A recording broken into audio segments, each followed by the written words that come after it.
guys, my name is Ashley. Welcome back to my YouTube channel. Today we're gonna go over my top 5 beginner houseplants. So the houseplants that are easiest for beginners to take care of. I'll go over the plants that I think are the easiest to care for just based on plants that I've taken care of in the past and plants that I currently have. And I'll also go through how to care for each of them just so that you have a good idea of what you're doing when you get started. So before I jump into the top 5 plants, I just want to do a kind of little disclaimer. So I am by no means a professional plant person. These are just the things that have worked for me in the past. This is the care that works for me right now.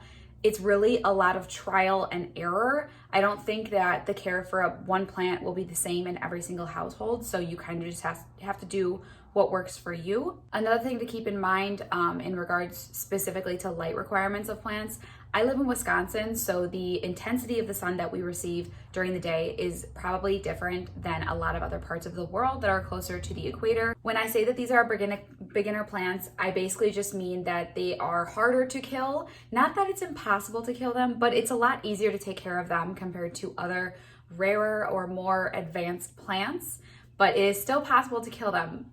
Believe me, I've done it before. A couple other things just to mention before we get started. I would never say for watering that it follows a specific schedule. I may refer to a schedule that I use, but every single plant is based off of the soil and what the soil feels like. So never do it based off of a certain, like every week or anything like that. And again, do what works for you. Also want to mention that just because one variety of plant may do well with one type of care, a different variety of the same genus may need something different. And lastly, just to let you know ahead of time, I didn't choose any plants that I have ever heard someone else struggle with, including succulents and cactus. I know a lot of people say that they're super easy, but I did not include them because there are a lot of people that just have killed them. I've killed succulents. I don't want to tell you things that may not be true for you, so these ones I felt were very safe plants to add on this list. Okay guys, let's just jump right into it. So the first plant that I'm gonna go over, I listed them from easiest. Well, they're all easy plants, but basically the easiest was number 1, and then the still easiest, but slightly harder is number 5. So the first plant we're gonna start with is the spider plant. Let me just say the scientific name. I'm going to mispronounce it, give me a second. Okay, I think it's Chlorophytum comosum. I'll put it at the bottom of the screen. But the spider plants are so easy to take care of. It was one of the first plants I ever had, and I had no idea what I was doing. I've had the plant for like 3 years, maybe more, and it's still alive. I've split it up into a bunch of different plants, but there was a time where it was super wilty and just like not as bright and vibrant as it should have been because it was super root bound and it was not getting enough water, but it was like that for months before I repotted it, and it was just so resilient and it never died.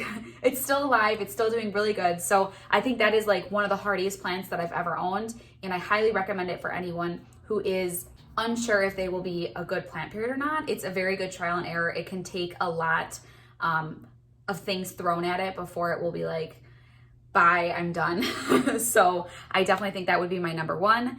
In regards to the care for this plant, I usually just water when either all of the soil is dry or when the top inch is dry. Like I said, it's pretty hardy, so if you slightly overwater it, it'll probably be fine, and you can very easily super underwater this plant and it will bounce right back. I've never had any issues with it. And then for light, they can definitely survive in very low light and they won't die. They just probably won't do super well. They won't flourish.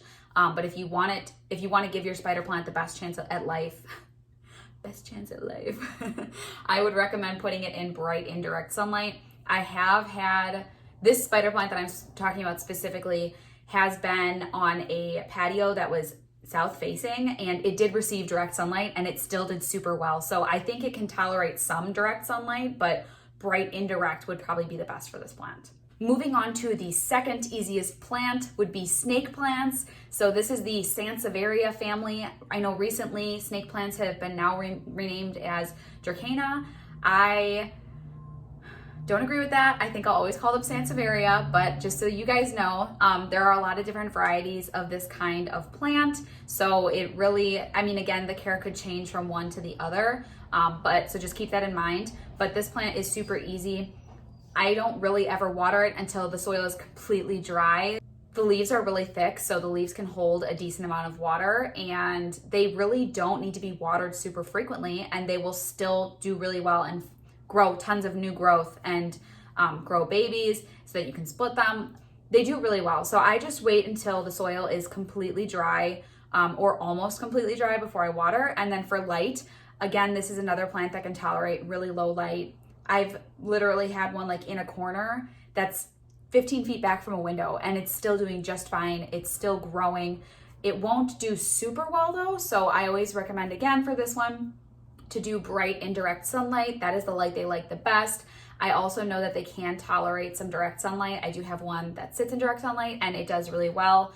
I noticed that the more light you give it, the better the coloring will look and the better the variations between the different colors on the snake plant will look. So, water it when soil's almost dry or completely dry, and then the light would be, it can tolerate low to, I would say even direct sunlight, but the best would be bright indirect sunlight. Moving on to plant number three, not two, three, is the ZZ plant. So that is what everyone calls it, but its scientific name, I'm gonna totally mispronounce this, give me a second. Okay, it is Zamioculus zamifolia. I think I said that wrong, but I will put it on the bottom of the screen again so that you can see it. So this plant is, again, a very resilient plant. I kind of, in my head, will compare it to snake plants just because it does have the thicker leaves that have similar texture to snake plants. They can store a lot of water in their tubers in their soil, and they really only need to be watered when the soil is pretty much all dry or almost completely dry. And then for water, again, these are another plant that can tolerate very low light, but they do best in bright indirect light. I have never put this plant in direct sun before, so I would advise against that just to avoid any sunburn. But yeah, bright indirect light, I would say. All right, so plant number 4 is going to be rubber trees. So this is your Ficus elastica family. I have 2 different varieties of this. I have the Ficus elastica burgundy, I believe, and then the Ficus elastica taniki. So again, even though it's the same family of plants, they do have slightly different needs for their care. I would say that for both varieties, what I do for watering, I water the soil when it is like the top inch is dry, maybe the top 2 inches. This plant is resilient as well. If you don't water it for a while, it will still be fine. It will be able to bounce back. It may just not grow as well. And then for light, I usually try to give it very bright indirect sunlight. I've noticed that the taniki can tolerate direct sunlight more than the burgundy can. And I also noticed that obviously the brighter light you give it, brighter indirect light you give it, the more it grows, the faster it grows, the better the leaves come out. So just as a general rule of thumb, this one I think kind of just depends, but basically when the top inch or 2 of the soil is dry for watering, and then for light, bright indirect light. Honestly, it's like basically bright indirect light for like every plant. I don't know, plants just do really well in bright indirect light. And then our 5th plant, it's not really one plant in particular, it's more of a family, 2 families of plants. So all of your philodendron and all of your pothos, so they are different, but they're very similar, they're vining plants. So for both kinds, I basically give them bright indirect sunlight.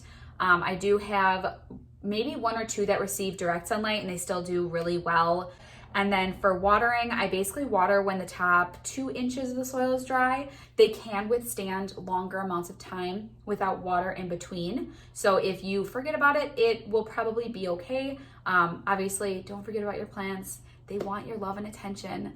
But again, another one where if you forget about it, it'll still probably be fine. And then just again to touch on some overall topics in regards to light and water, just a reminder that I do live in Wisconsin, so the light is very different here than other parts of the country and the world. We don't get as strong of light, so when I put a plant in direct sunlight, it is going to be different than putting a plant in direct sunlight in Florida because their light intensity is much higher than it is here in Wisconsin.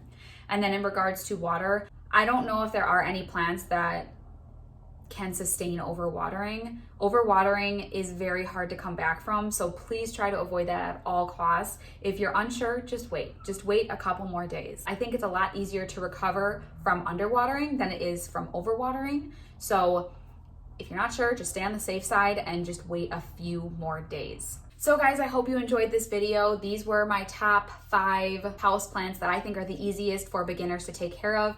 Beginner houseplants, easiest houseplants. Of course, there's always going to be a caveat to some plants depending on where you're keeping it, what kind of light you're giving it, what home it's in, the humidity. There's just so many factors, but this generally is the guidelines that I follow when taking care of these plants. I hope you enjoyed the video. If you did, please give it a huge thumbs up and subscribe to my YouTube channel. It really will help me moving forward. If you've watched the video to this point, thank you so much. I really hope you liked it. And yeah, I guess that's it. I will see you guys next time. Thanks so much. Peace.